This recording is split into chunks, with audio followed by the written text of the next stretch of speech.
y cuantitativos, lo cual como oncólogo y cirujano de órbita, pues le he encontrado mucha utilidad en mi trabajo del día a día. Vean este caso, por ejemplo, un meningioma de las vainas del nervio óptico. Aquí tenemos el globo ocular, el nervio óptico, una masa tumoral de aspecto sólido con degeneración quística en su interior, que esta imagen no tiene nada que envidiar en su resolución a esta imagen obtenida del mismo caso de una resonancia magnética nuclear, ¿sí? Inclusive podemos hacer estudios vasculares con el Doppler. Si los tumores tienen vascularización muy débil y el Doppler color no lo puede detectar, pues usamos el Doppler poder y con el Doppler poder podemos evidenciar flujos muy débiles. Otro caso de meningioma de la vaina del nervio óptico. Aquí a la izquierda tenemos imágenes en modo B y modo estandarizado, de ecografía estandarizada, con la cual, con el modo B podemos localizar la lesión y el modo A través de la diferenciación tisular, nos puede dar una orientación acerca de la naturaleza del tumor. Pero vean cómo este examen de ecografía estandarizada se puede complementar en forma muy eficiente con esta ecografía de alta resolución. Vean cómo en el mismo caso logramos una imagen muy bien definida del nervio óptico, inclusive el líquido cefalorraquídeo de las vainas y la masa tumoral, el meningioma en íntima asociación con el nervio óptico. Y el estudio Doppler nos decía de que habían flujos débiles intratumorales, lo cual nos sirve para que a la hora de plantear hacer una biopsia o una resección tumoral, este dato nos sirve para saber si el tumor va a sangrar mucho o poco durante el transoperatorio. Otro caso, linfangioma, vean las imágenes obtenidas por ecografía estandarizada, en modo B y en modo estandarizado. Con esto nosotros tenemos una presunción diagnóstica bastante buena, ¿no? Acerca de la posible patología que tiene el paciente, pero vean cómo se complementa esta ecografía estandarizada con la ecografía de alta resolución, ¿sí? Vean cómo aquí la ecografía de alta resolución nos da imágenes hasta el vértice orbitario y la ecografía Doppler cómo nos muestra la vascularización de los tabiques, ¿sí? Que separan estos espacios quísticos, con lo cual tenemos una mayor data para lograr mejores diagnósticos. Un caso de glioma nervio óptico. A la izquierda vemos un ecograma obtenido por una sonda de uso oftalmológico, pero vean cómo la ecografía de alta resolución nos da una imagen desde el espacio retrocular hasta el vértice orbitario. Estos equipos nos permiten, si obtenemos el diámetro anteroposterior, el horizontal y el vertical, nos permite obtener volúmenes tumorales. Y adicionalmente el estudio Doppler. Antes de utilizar esta tecnología, yo nunca había visto una imagen por ecografía del nervio óptico tal como la vemos acá. Vean cómo se dibuja el parénquima del nervio óptico, las vainas y estas dos líneas negras que son el signo de las rieles del ferrocarril, que es el líquido cefalorraquídeo, ¿no es cierto? Entonces yo creo que esta tecnología nos abre una ventana al estudio diagnóstico de la órbita que complementa eficientemente a la ecografía estandarizada y a la resonancia y a la tomografía computarizada.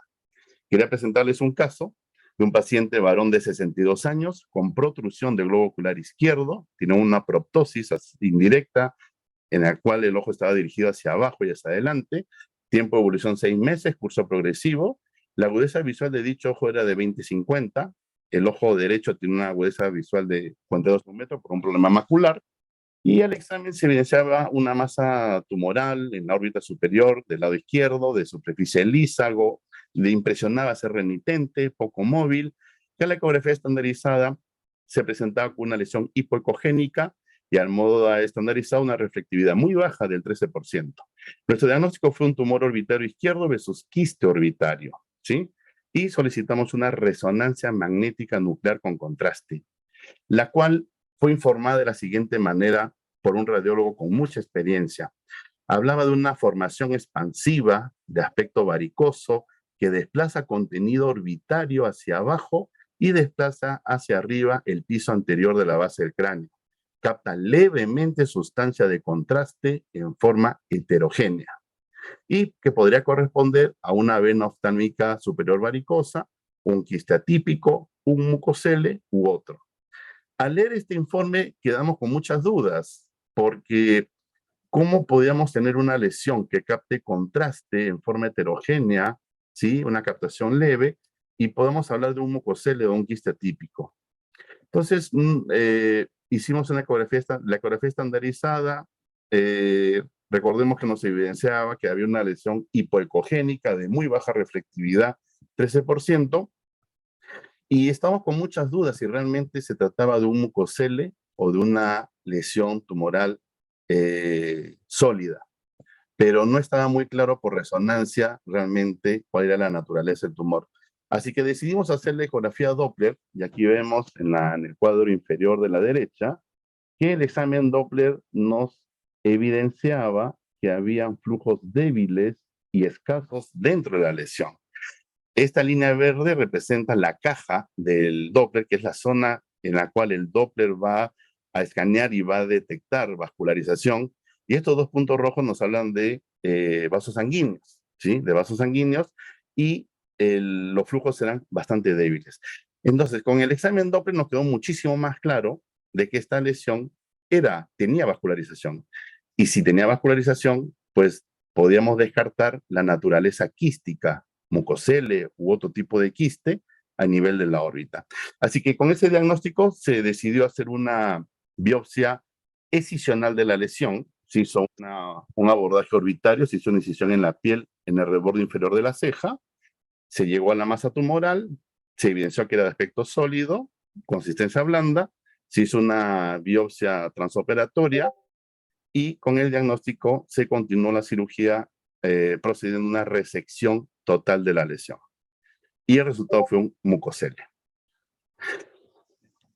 Entonces, la conclusión de esta presentación es que la ecografía de alta resolución complementa a la ecografía estandarizada, logrando en conjunto la mejor herramienta de evaluación ultrasonográfica ocular y orbitaria para la toma de decisiones oportunas, mejores decisiones terapéuticas y una mejor planificación quirúrgica siempre asociada a la tomografía y a la resonancia magnética nuclear.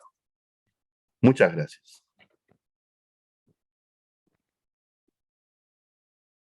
Muchas gracias, Solón, excelente. Thank you very much, Dr. Salon. This was an excellent presentation. And then now I would like to introduce Dr. Greo. I hope I apologize for mispronouncing the name at first. So he's an ophthalmologist. He is the head of the Department of Orbit and Oculoplastic Hospital in Nuestra Senora de la Puz, and in the Universidad Nacional Autónoma of Mexico, and he did his ocular oncology training in New York Eye Cancer Center. And then we will be happy to listen his presentation.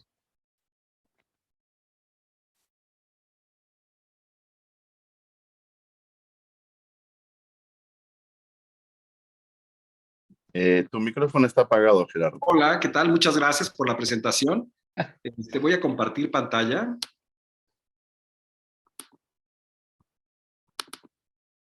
Ahí, ¿se ve mi pantalla?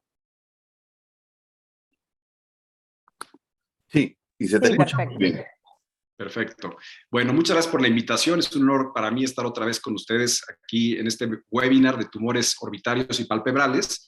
Y yo voy a presentar dos casos cortos de tumores orbitarios que me parecieron muy interesantes.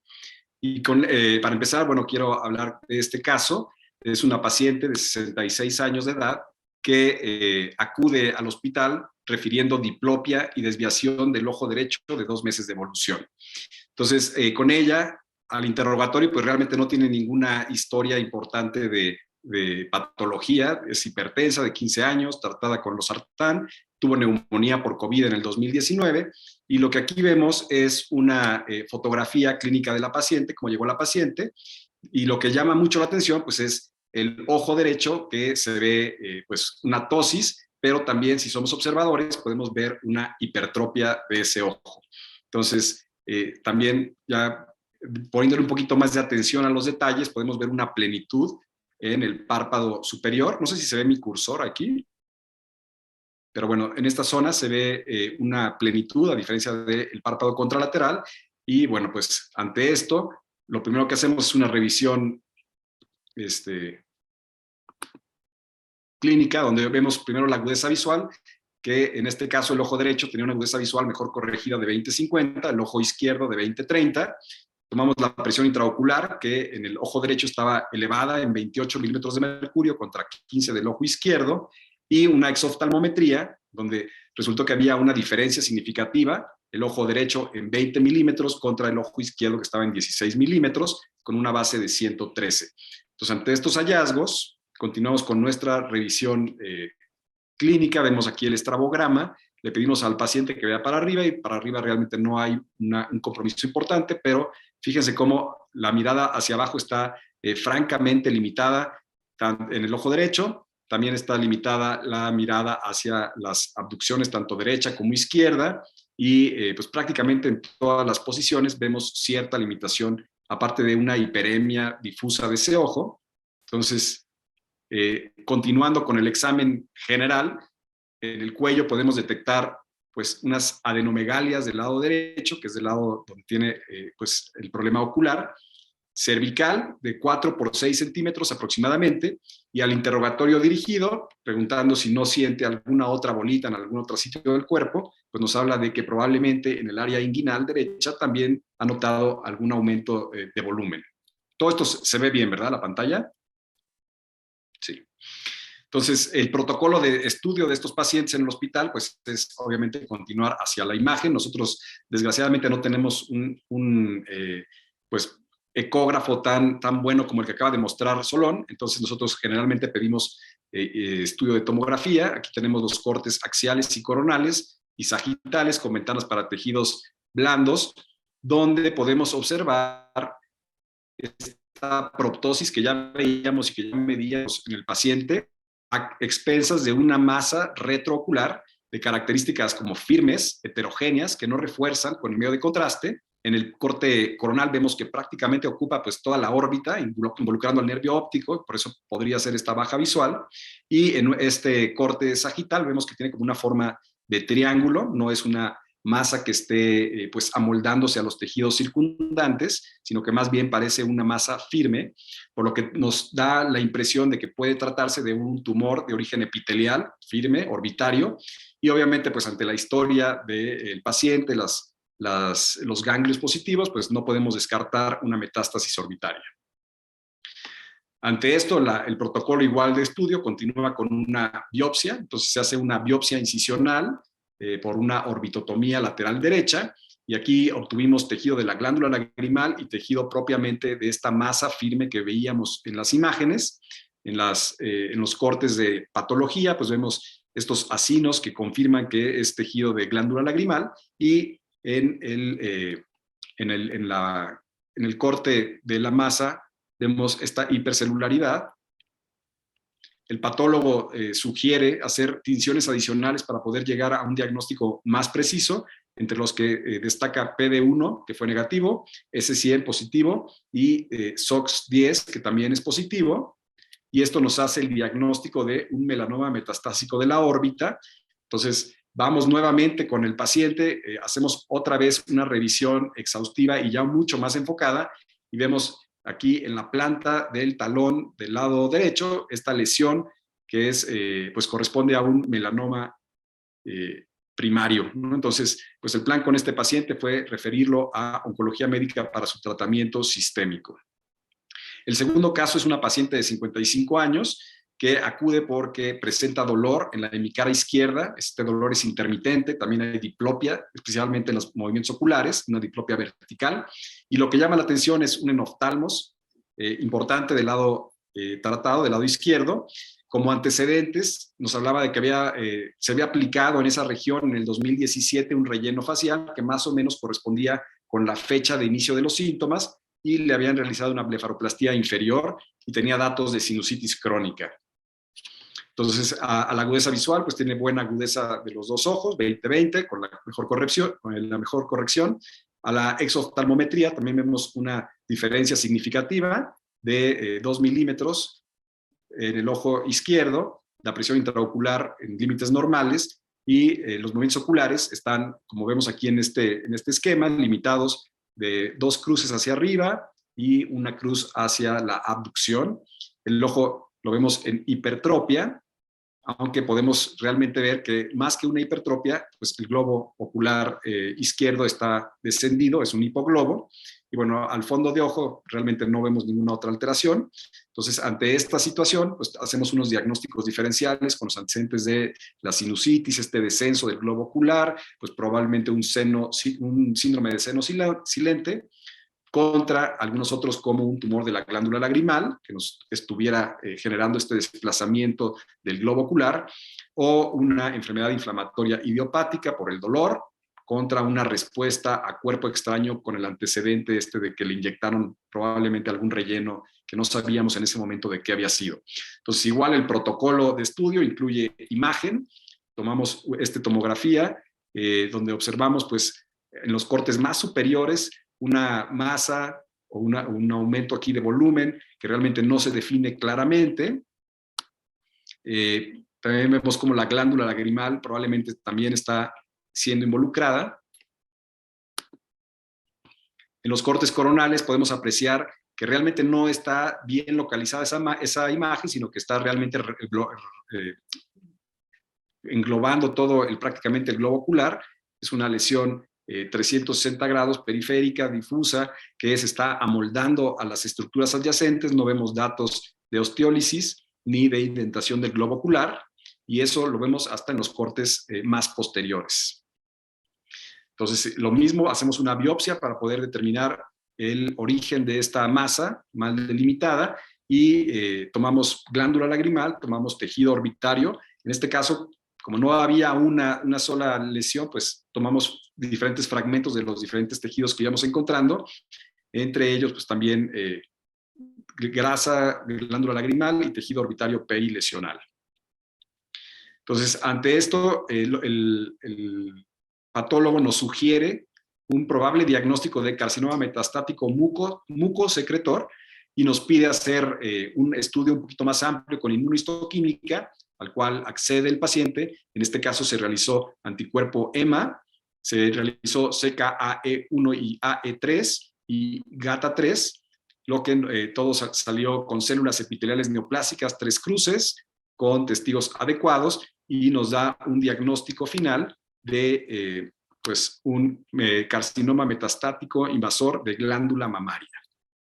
Esta paciente igual posteriormente se revisó la glándula mamaria y se encontró una masa pequeña que fue pues también biopsiada ya por el equipo de oncología médica y se confirmó el diagnóstico dándose tratamiento sistémico. Esta paciente continúa todavía en vigilancia en el departamento, sin embargo, pues su pronóstico no es muy adecuado. Entonces, nada, básicamente quiero hablar un poquito de estos tumores metastáticos, que son implantes realmente tumorales, de tumores primarios que se originan en otro sitio. Las metástasis son características de tumores malignos, esto no lo vemos en otros tipos de tumores, en tumores benignos, y es la consecuencia de la infiltración de estas células a los vasos sanguíneos, venas o arterias, especialmente cuando hablamos de sarcomas, a los vasos linfáticos, si lo que tenemos es un carcinoma, y a las cavidades cuando tenemos tumores invasores que crecen por contigüidad. Los ganglios regionales a veces pueden funcionar como una barrera de detención a esta diseminación sistémica, y generalmente las metástasis pues están presentes hasta en un 30% al momento del diagnóstico de este carcinoma primario en los pacientes.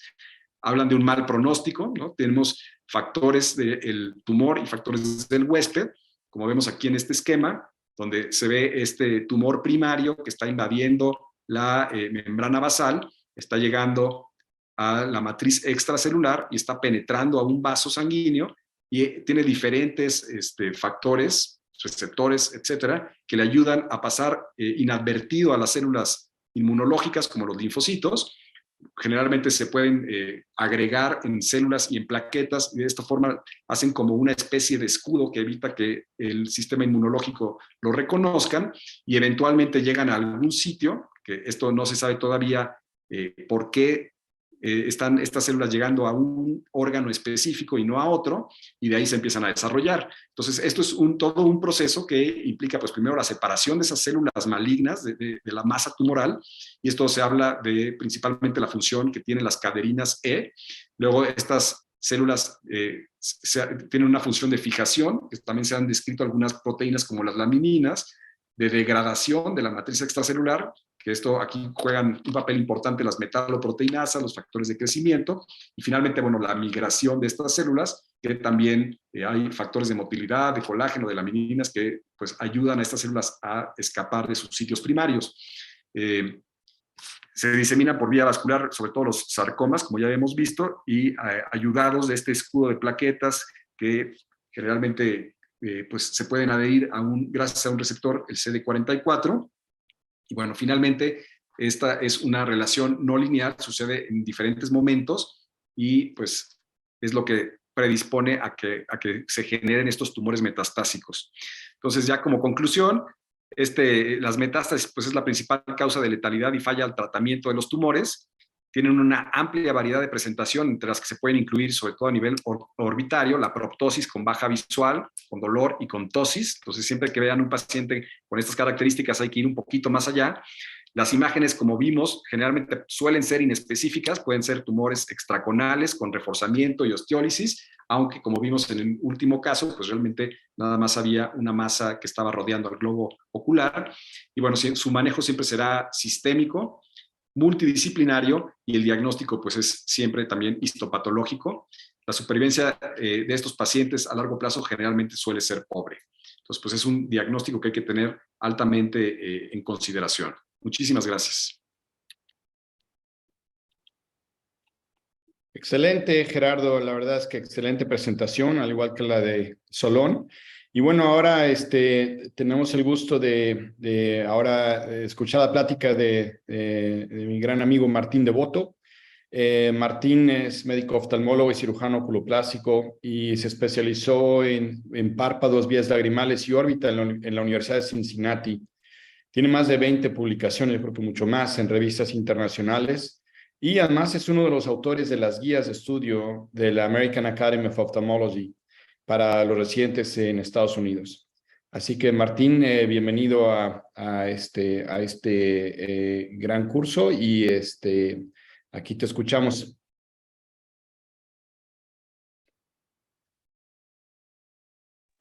Ahí está, ahí me autorizó a desmutearme.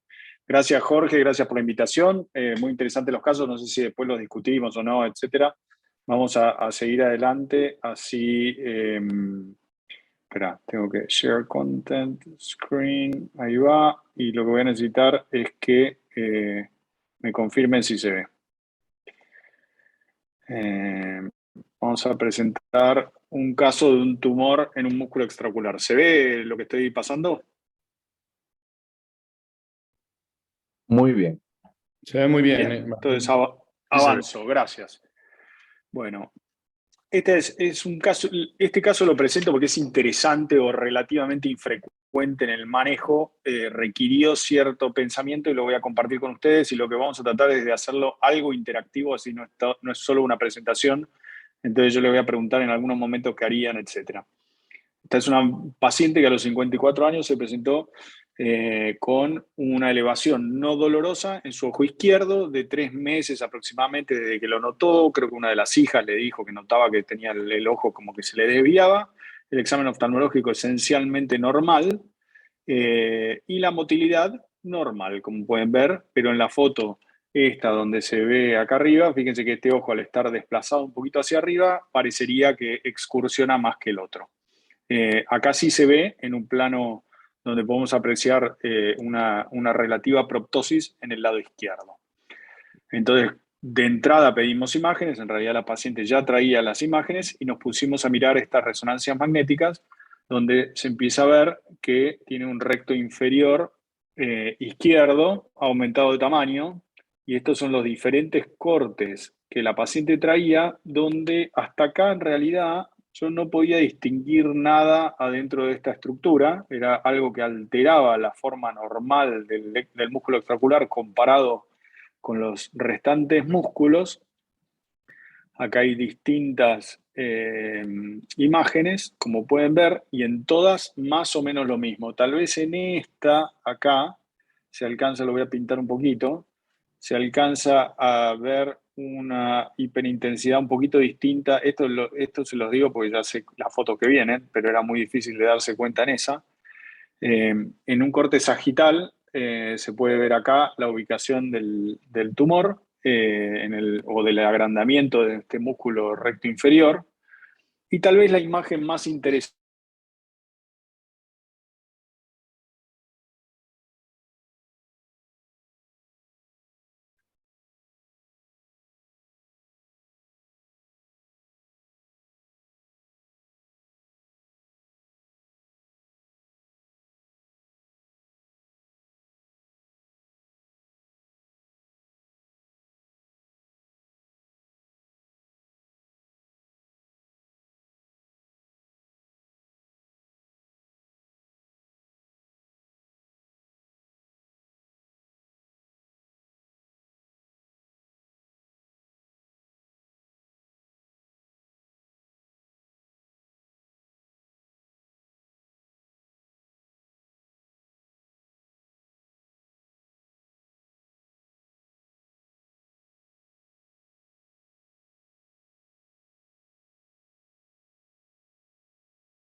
Sí se congeló y creo que es doctor Martín que está... Vamos a esperar un rato solamente que doctora Carolina dice que está llamando a doctor Martín a ver qué pasó. Recording stopped.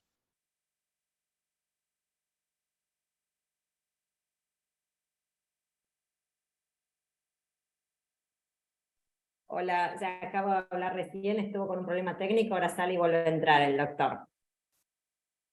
¿Y tú crees que será pronto, Carolina, o seguimos con la presentación del doctor Ricardo? Él se estaba volviendo a reconectar. Si querés, esperemos un minuto y si no, si les parece, seguimos con la siguiente. ¿Les parece? Los moderadores, al doctor Jorge Corona y el doctor Dimitri. Sí, esperemos un minuto porque de todas maneras ya va como a la mitad de su presentación y que termine. Entonces ahorita ya le llamaron, ¿verdad? Así es, ya le avisé que lo habíamos perdido porque seguía hablando y ahora vuelve. Okay, I think that we are going to go with Dr. Ricardo Morspeher. Yeah, we're gonna wait a minute or so for Martin to come back and Oh, then okay. continue. Yes.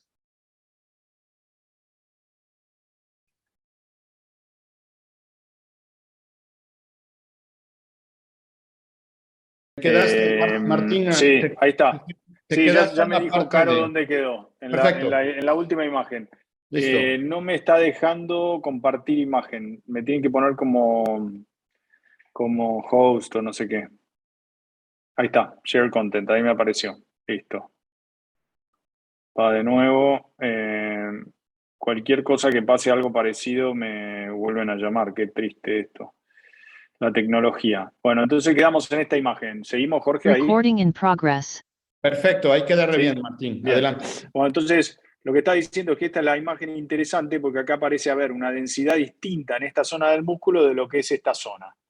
Entonces ahí uno empieza a pensar diferentes cosas este es un artículo interesante de revisión de hace bastantes años, pero que sigue siendo muy vigente. Entonces uno piensa, bueno, cosas inflamatorias podría ser, pero alejada por el dolor, no tiene nada parecido a algo vascular.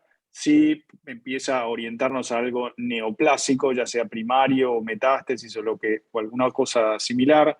No hay nada que nos sugiera que esto puede ser infeccioso, ya que no hay antecedentes ni imágenes en los senos paranasales. Podría ser algo de depósito, pero es muy raro que ocurra en un solo músculo. Tampoco hay antecedentes traumáticos ni iatrogénicos, esto no es congénito. Así que empezamos a pensar un poquito que esto es una masa, ya sea de otro lado o primaria del músculo. Ahora, este algoritmo me pareció interesante a la hora de pensar esto, donde uno cuando tiene agrandamientos que presume que son no tiroideos de un músculo, tiene que pensar en si afecta múltiples músculos y en forma irregular vamos a pensar en neoplasias, amiloides, linfomas, etc. Agregaría acá una metástasis de melanoma como presentaron antes, porque pueden ser múltiples músculos e irregular. Cuando es múltiples músculos y las imágenes son homogéneas, hay que pensar en estas otras causas. Y en nuestro caso, que es un solo músculo, pero que no es regular, que no es, o sea, que es regular la imagen o que es homogénea, pensar en afectación unimuscular de una orbitopatía tiroidea muy frecuente en esta presentación, sin retracción, sin nada que lo secunde, una hemorragia que no parecía ser, y entonces ya nos vamos quedando con metástasis de algún tumor o algún tumor primario.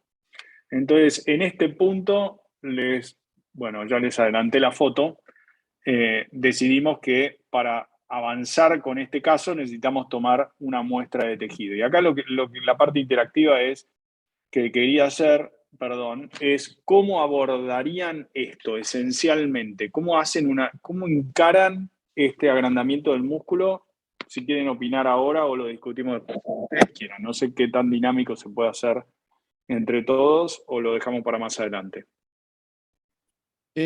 Bueno, ya que preguntaste y aquí contesto rápido. Yo lo que haría es lo que le llaman el swinging eyelid approach. Yo lo haría así, pero porque yo no tengo tanta experiencia con los músculos. Y si no, al acceder a el recto inferior por el swinging eyelid, creo que tiene una muy buena visión de exactamente en qué parte hacer la biopsia. Bueno, esa es una opción. Bien, perfecto. Bueno, hice algo parecido, porque yo, y al igual que vos, en casi los mismos años de práctica, desde el 95 haciendo oculoplástica, no son tantas las veces que me ha tocado biopsiar un músculo extraocular. Entonces lo que hice fue, sin swinging eyelid, lo primero que hice fue, dije, bueno, lo que necesito hacer para llegar a este lugar es primero exponer el músculo y tenerlo bien agarrado. Lamentablemente quise acelerar este video, pero no pude, pero lo voy a mostrar cortito. Esta parte es un poquito aburrida, pero lo que hice fue pasar una sutura, como hacen los cirujanos de estrabismo, para traccionar el ojo hacia arriba con la idea de acercar esta masa y poder llegar por una incisión más cercana al fornix. Entonces, disculpen que esto lo tendría que haber avanzado y editado, pero vale la pena lo que miramos ahora. Entonces ahí, traccionando el ojo hacia arriba, sin hacer una cantotomía en este caso, entramos más cerca del reborde para hacer una entrada. Como la masa yo la veía temporal al músculo, quise entrar temporal al músculo, que es lo que estamos haciendo, ahí con 2 retractores de Zuhl. La realidad es que terminó siendo un poco más fácil de lo que yo pensaba, porque apenas empezamos a disecar, apareció esta masa de aspecto totalmente diferente a las estructuras normales. Encontramos un material razonablemente distinto para biopsiar, y en aras de la noche que es, voy a dejar esto acá y les voy a mostrar qué encontramos. Por supuesto que yo no entiendo nada de la hematoxilina y iosina, espero que todo el resto tampoco, salvo los patólogos, pero el CD34 y el CD99 fuertemente positivos, que son marcadores característicos del solitary fibrous tumors o tumor de solitario fibroso. Entonces lo que hicimos con esta paciente fue hacer una revisión sistémica que dio negativa para otros sitios de ubicación de esto, y entonces diagnosticamos un tumor fibroso solitario primario de la órbita. Este tumor, para volver rápido un poquito la revisión, que es un tumor que hoy en día lo diagnosticamos bastante frecuentemente con la inmunohistoquímica, se diagnosticó inicialmente en la pleura en 1942. El primer reporte en la órbita es relativamente reciente, desde la época en que Jorge y yo empezamos a hacer nuestras aventuras orbitarias, hace muy poquito. Y bueno, y después empezaron a aparecer muchísimas publicaciones, y eso es en realidad porque lo que se vio es que había una diferente nomenclatura para cosas que eran bastante parecidas. Entonces, en esta revisión que se hizo en el Armed Forces Institute of Pathology, lo que hicieron fue agarrar 16 hemangiopericitomas, 9 histiocitomas fibrosos, 14 tumores mixtos y 2 angiomas gigantes, los reestudiaron con inmunohistoquímica y todos se reclasificaron como tumor fibroso solitario. Entonces, lo que quiere decir es que anteriormente a darse cuenta que el CD34 y el CD99 eran fuertemente positivos, estos tumores tenían distinta entidad, según qué patólogo los vieran, eran difíciles de diagnosticar, y hoy en día es más fácil el diagnóstico con estas herramientas. Este tumor es considerado un tumor de grado intermedio, que tenemos que hacer una revisión sistémica antes de hacer la extirpación completa. Y acá va a venir otra de las cosas que vamos a preguntar ahora al panel, sobre todo de Jorge.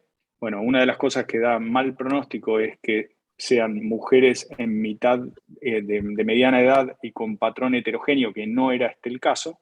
Y toda la literatura lo que recomienda es la extirpación completa. Y acá venía el segundo problema en el tratamiento de esta mujer de 54 años, con una cara de aspecto normal, con una vida normal, que trabaja, donde tenemos que hacer una extirpación completa que está localizada en un músculo extraocular. Entonces, siguiente cosa, ¿cómo hacemos con este caso? Difícil de nuevo. Jorge, te me fue tu imagen, pero espero que no te hayas escapado de la pregunta, porque fue algo medio difícil. Bueno, Medio el mismo, supongo que dirías el mismo abordaje que la biopsia, pero trata de sacarlo todo. ¿Adivino tu pensamiento? sí, exactamente. Lo único que haría diferente en este caso es, yo no soy estrabólogo, pero definitivamente desde el principio trataría de integrar a un estrabólogo en la decisión de cómo abordar para quitar todo el músculo y afectar lo menos posible, ¿no? Porque obviamente al quitarlo, pues el paciente va a estar con una hipertrofia impresionante. Y, Sí.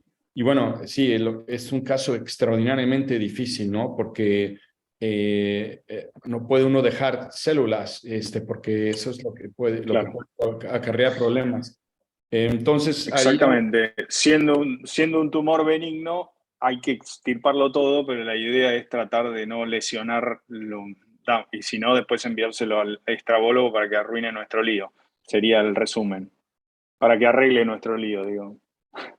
sí, difícil, muy difícil Bueno, acá sí hice un adelantamiento de la cirugía, porque me pareció de nuevo interesante. Dije, yo, como muy elemental, dije, voy a entrar por el mismo camino que por lo menos antes lo vi, espero poder verlo y sacarlo. Entonces le voy a dejar algunas imágenes porque fue una cirugía linda que por suerte la pudimos grabar. Entonces lo que pensé es, voy a tratar de seguir el músculo sano hasta encontrarme algo que sea diferente. Es muy básico mi pensamiento. Entonces ahí fuimos esto está hecho todo con microscopio de entrada para poder ver bien y tratar de diferenciar algo. La cuestión es que al principio fue bastante lindo la disección. Ven que enseguida encontramos un lugar donde se ve claramente a la izquierda de la pantalla, acá no sé si esto se ve, un poco distinto de color, distinto, parecido al que habíamos tomado de biopsia. Y acá estoy viendo, porque tomé el músculo antes, que podemos diferenciar algo de músculo versus masa. Entonces dije, bueno, vamos a seguir para atrás, despacito así, y a ver hasta dónde llegamos con este enfoque. Ahí se viene un poquito de grasa orbitaria, vamos poniendo diferentes disectores. Acá paso un poquito a la parte temporal de la masa. Fíjense que se diferenciaba muy bien, por lo menos en coloración, de la grasa orbitaria. Así que seguí tratando de separarlo y hacerlo con todo el cuidado posible para que sangrara lo menos posible y poder diferenciar músculo de masa. Van a ver un par de cositas interesantes más, porque esto es casi lo más divertido de este caso. Fíjense, hay una vena vorticosa apareciendo ahí, complicando un poco toda la disección. Y a medida que nos fuimos profundizando, fui separando ahí con disectores romos. Este es un disector de Freer, pero la idea es que tenga un lado romo y tratar de ir como separando, si es que podemos conseguir un plano de disección de la masa con el músculo. Entonces ahí estamos tratando de lograr eso.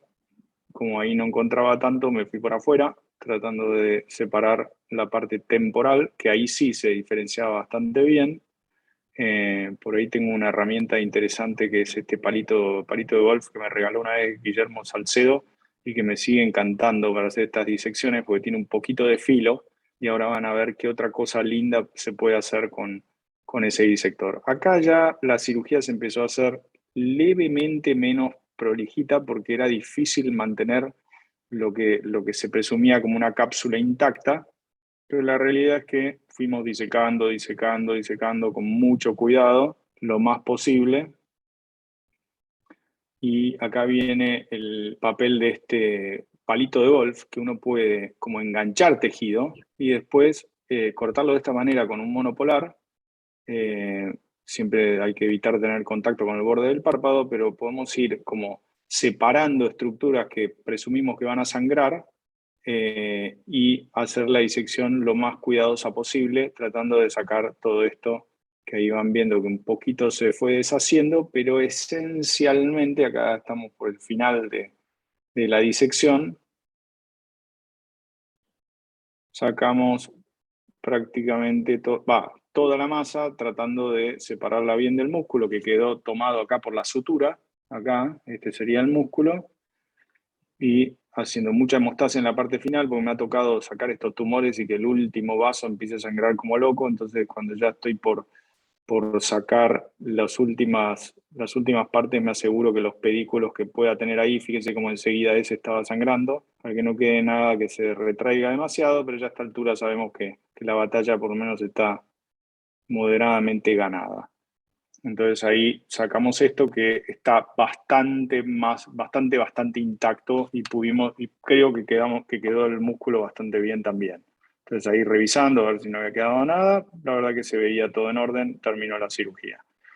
Esto fue a los 2 meses de seguimiento, 2020, sin diplopia en la posición primaria de la mirada, pero con diplopia en la mirada hacia arriba. Fíjense en esta foto como este ojo le cuesta subir.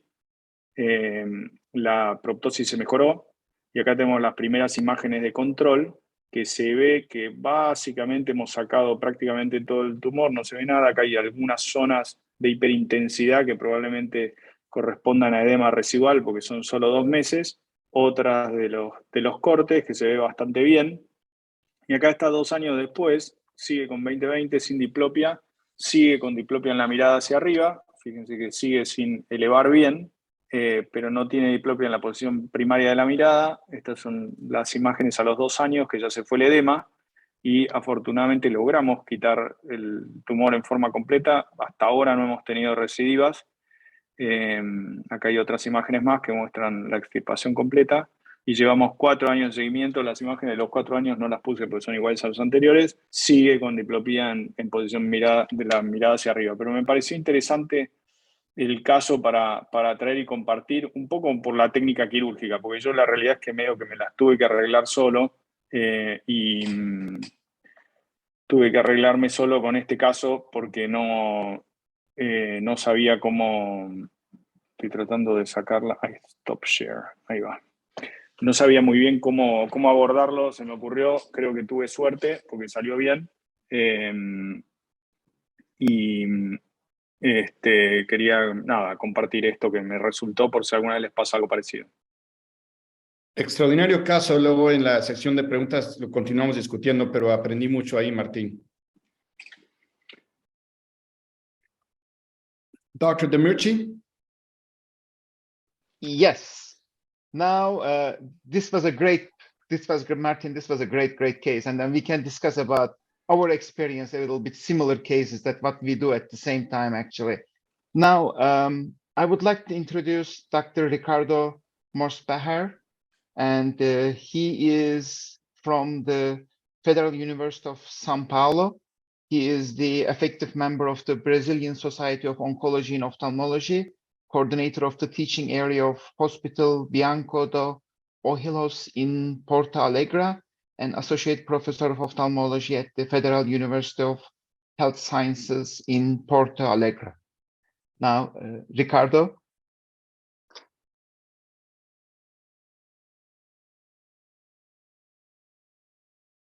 Okay, thank you very much, Dr. Demirci. Yo voy a hablar en español. Yo voy a presentar un caso de tumor orbitario muy curioso. Este caso es de un hombre de 68 años que se presentó en el servicio en el enero de 2015 con una lesión nodular en el párpado inferior izquierdo, en la parte temporal, y él notó este nódulo en 2014. Este nódulo era de crecimiento muy lento y progresivo. Tenía como antecedentes, refería un trauma en la región órbito-palpebral izquierda 30 años antes, en el 1989, que resultó en la pérdida de la visión del ojo izquierdo. En este trauma, él fue internado para una reparación de fracturas orbitarias y para una derivación ventrículo-peritoneal. Tenía como una hipertensión arterial sistémica, la visión del ojo derecho 20/20, ojo izquierdo no light perception. Y el ojo izquierdo estaba en fetisis, tenía un plexo desvío y tenía una lesión, un nódulo endurecido, ¿no? De más o menos 25 milímetros, firmemente adherido en el rebordo inferior y lateral de la órbita. Entonces, este es el paciente con este nódulo grande en el párpado inferior. La motilidad normal.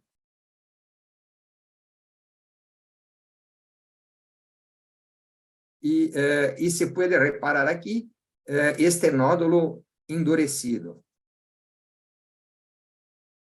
Entonces, en la tomografía se veía una masa anterior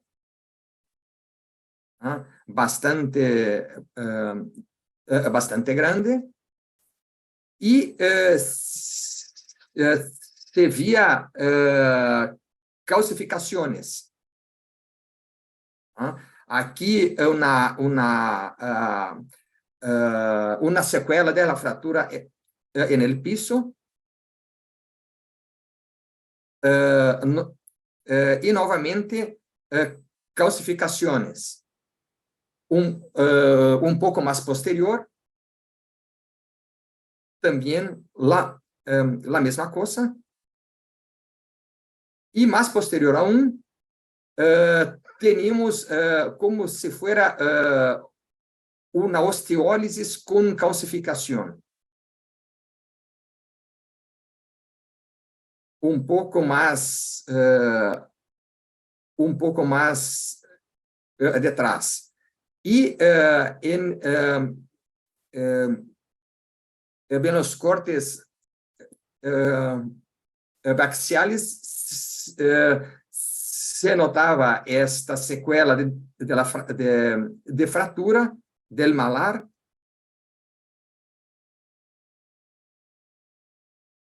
Y a masa bastante anterior. También se percibía una fractura de la pared lateral de la órbita y la fisura orbitaria izquierda un poco agrandada.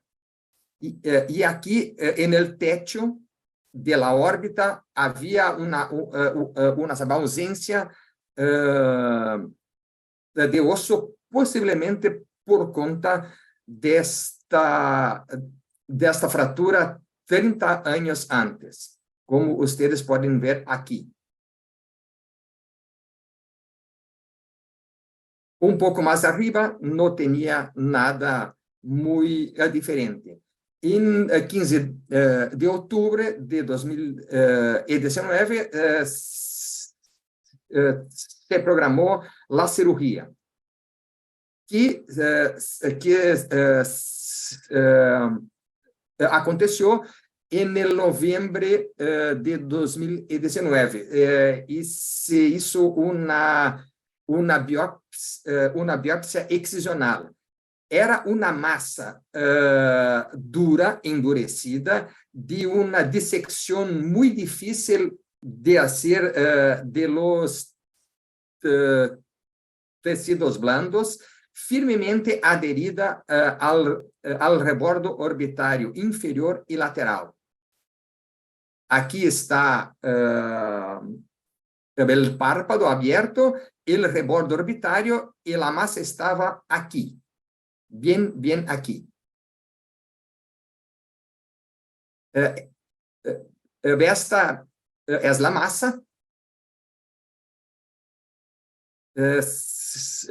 Y macroscópicamente se notaba unas partes blancas, posiblemente relacionadas a las calcificaciones, aquí.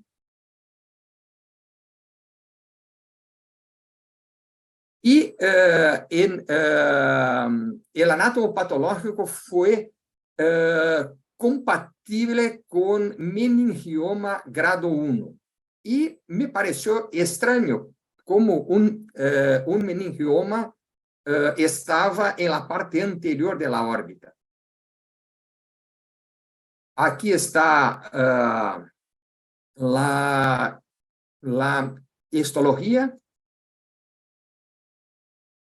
Y la inmunohistoquímica también confirmó con el CD99, MIC2 positivo, EMA positivo, KI67 positivo y receptor de progesterona positivo. Y confirmó meningioma grado 1.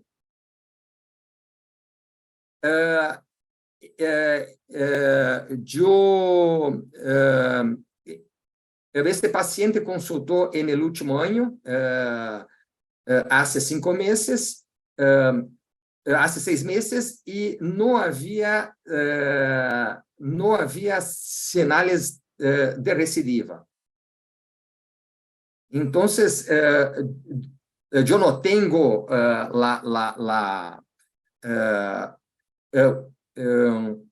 una revisión preparada, pero es un caso poco común de se ver un meningioma en la parte anterior de la órbita, secundaria posiblemente a este trauma orbitario en el pasado, que se manifestó casi 30 años después. Entonces, es un caso que nunca tenía visto. Yo vi meningioma de la vaina del miervo, como doctor Solón mostró, de la asa mayor, de la asa menor, pero nunca había visto un caso de meningioma de órbita secundaria, posiblemente por una migración de tecido meningio a partir del trauma que ocurrió 30 años antes. Si algún discutidor tiene una opinión, una pregunta, un comentario. Lo primero, bueno, que yo creo que siempre cuando vemos las imágenes, las que presentaste, las que presentó Martín, las que presentó Gerardo, lo que presenta Solón, al final del día, hay un cirujano aquí en Estados Unidos que me enseñó esta frase y creo que la deberíamos usar siempre todos. La voy a decir en inglés, pero es tumors are rumors and tissues are issues. No importa cómo se vea un tumor en una imagen y que si puede ser esto y puede ser el otro, nos da ciertas ideas. Pero como podemos ver en los casos de hoy, y seguro todos los que nos dedicamos a esto, hemos estado erróneos con lo que habíamos pensado.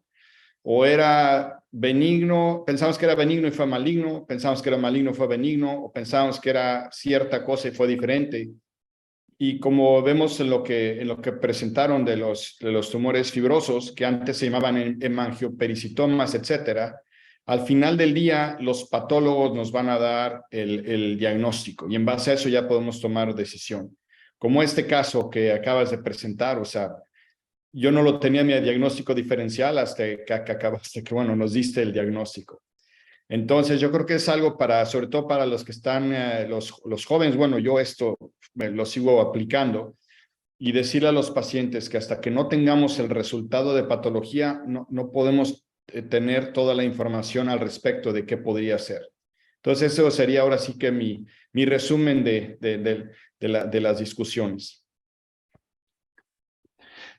Ricardo, did they ever look at for the like the neuromas, basically? Sometimes after this kind of traumas and during the healing phase, you can see the multiple neuromas in the eyelid. That we have some cases actually and then this kind of a neural tumor sometimes can miss with each other during the histopathological diagnosis.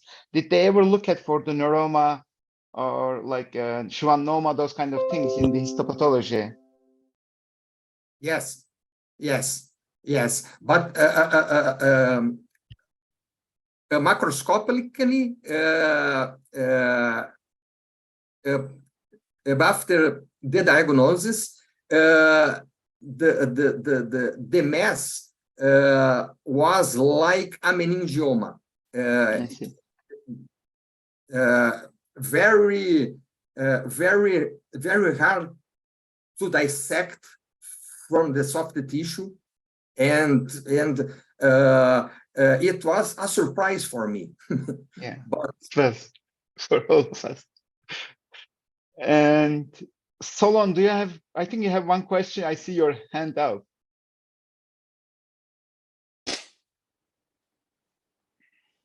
Okay. And Martin, regarding your case, we have I have couple cases very similar. Yes.